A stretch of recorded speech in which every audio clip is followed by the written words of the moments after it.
Salut les fans de sport, bon, j'espère que ça se passe bien sur Virtual Regatta. Pour moi ça va, c'est pas évident la météo, hein. J'espère que vous galérez, j'allais dire pas autant que moi, mais si j'espère que vous galérez autant que moi, il n'y a pas de raison. Parce que ouais c'est pas simple. Moi, je suis un petit peu trop est, là je trouve ça me plaît pas, mais bon j'avais pas trop le choix, vous savez avec mes problèmes de génératrice j'ai dû me mettre sur l'hydro qui marche et du coup j'ai dû virer un peu vite avant-hier.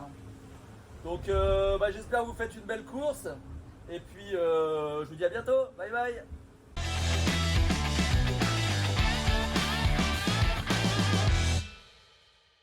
Salut les apprentis skippers, on se retrouve pour une nouvelle vidéo avec le club fan de sport de France Télé et Virtual Regatta. Alors déjà un grand merci à Romain de nous faire un petit bonjour depuis l'océan Atlantique. On va en profiter pour voir sa situation au niveau météo et stratégie, voir à quelles problématiques il est confronté. Et on va aussi aborder un sujet qu'il a esquissé, c'est l'énergie à bord. C'est parti. Aujourd'hui on commence avec la cartographie des marins qui sont en mer, dans la catégorie IMOCA dans laquelle court Romain. Romain c'est le petit bateau rouge ici. On va faire un petit point sur sa situation météo et après on parlera de l'énergie. Alors au niveau météo, on a le centre de l'anticyclone qui est un peu plus au nord, avec les vents qui tournent toujours dans le sens des aiguilles d'une montre. Et autour de cet anticyclone, on a des zones de vent faibles qui s'étirent, sont les dorsales. On a une qui est juste au nord de Romain, et une autre, une large dorsale là, qui est vers le sud-ouest. Et effectivement, c'est compliqué pour l'instant pour Romain parce qu'il doit réussir à s'extirper de cette zone de vent faible qui est la dorsale. On voit que c'est pas simple, il y a des contours qui ne sont pas très définis, pour rejoindre ensuite les vents plus établis, les vents d'est, que sont les alizés, juste au sud là. Bon courage Romain, c'est effectivement, ça a l'air un peu galère, mais on galère et je te rassure, on galère aussi dans le jeu. On va parler un peu d'énergie, il nous a dit qu'il avait des problèmes de génératrice, ça c'est hyper important à bord de ces bateaux-là, l'énergie. Les marins, ils font pas tout à la force des bras, ils ont aussi besoin d'électricité qui stocke dans des batteries pour plusieurs éléments. Alors un élément c'est pour actionner la quille qui pendule sur ces bateaux, et un autre élément pour lequel ils ont besoin d'énergie, c'est le pilote automatique. Le pilote automatique, c'est un système vraiment à la pointe de la technologie, très complexe, alimenté par différents capteurs qui ont besoin d'électricité.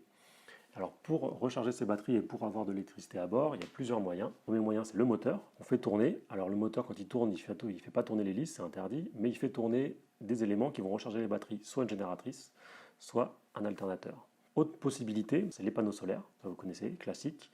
Et un troisième moyen que les marins ont, c'est les hydrogénérateurs. C'est des petites hélices à l'arrière du bateau qui tournent quand le bateau avance, qui permettent également de recharger les batteries. Voilà pour le petit point sur la situation de Romain. On va appliquer ça maintenant et on va transposer ça au jeu, voir un petit peu où on en est au niveau de la stratégie et de la météo et parler un peu d'énergie. Alors au niveau stratégie et météo, on est confronté un peu au même problème, c'est-à-dire qu'on a une large dorsale sur le sud-ouest de l'anticyclone, auquel est confronté le groupe de l'ouest, là, qui est un peu tanké en ce moment. Donc est-ce qu'ils vont réussir à glisser devant les autres? C'est pas évident, là en ce moment c'est un peu dur pour eux, même s'ils sont toujours un peu d'avance. Et on a le groupe de l'Est qui est en train de sortir de la dorsale justement pour rejoindre les alizés. On voit que des bateaux qui ont plongé plein sud pour rejoindre les alizés plus tôt. Et donc ce groupe-là, quasiment déjà dans les alizés, va pouvoir accélérer maintenant et essayer de rattraper le retard qu'ils ont pris sur le groupe plus à l'ouest. Voilà pour la stratégie. On fait le point toujours demain et après-demain, voir quel groupe a pris l'avantage définitif pour rejoindre la Guadeloupe en premier. Ensuite, sur le jeu, nous on n'a pas vraiment de problématique d'électricité, par contre on a une problématique d'énergie qui est un peu différente mais qui rejoint ce que vivent les marins en mer. C'est la petite jauge qui est ici en haut à gauche. En fait cette jauge d'énergie, elle descend dès qu'on fait une manœuvre. On fait une manœuvre, c'est-à-dire dès qu'on fait un changement de direction, comme un virement de bord ou un empannage, quand on voit par exemple les petits changements de bord de 90 degrés là. Et ça change également quand on change de voile. Ça pompe de l'énergie quand on change de voile. L'idée, c'est que ce soit assez proche en fait, de ce que vivent les marins. On ne peut pas changer de voile tous les 5 minutes. On ne peut pas virer de bord tous les 5 minutes. Ça prend beaucoup d'énergie. Et donc, du coup, dès qu'on fait une manœuvre, on a cette jauge qui descend. Voilà. D'ailleurs, sur les vrais bateaux, les bateaux qui sont en mer, ça prend vachement de temps et vachement d'énergie de faire ces manœuvres.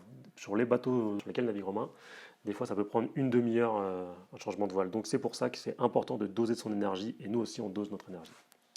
Voilà, c'est tout pour aujourd'hui. Voilà, comme d'habitude, n'hésitez pas à repartager la vidéo et mettez en commentaire si vous avez des questions que vous souhaitez que j'aborde dans les prochaines vidéos. Et n'oubliez pas, en mer comme dans le virtuel, on lâche rien.